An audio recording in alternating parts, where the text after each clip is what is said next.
We're going to do the bent over row exercise. With this, we come off the back center pulley, and then we use our curl bar. Attach this, approach the screen. We need to set our range of motion the first time. After that, it's already automatically set. To set range of motion, you hit set range of motion button. It's going to ask you to pull it up to your highest level.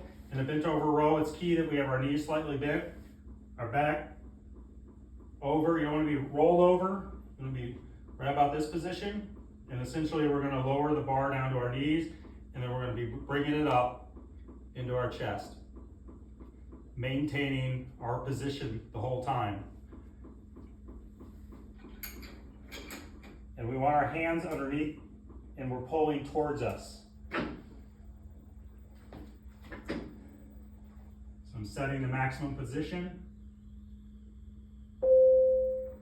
setting the lower position right at my knees. As soon as that beeps, as soon as I pull it up, the exercise will start. And you want to resist through the entire exercise as much as you can give.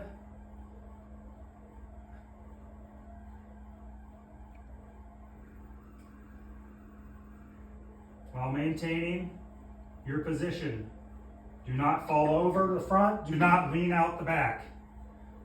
The key is here is to stay perfectly in this position as you fatigue yourself.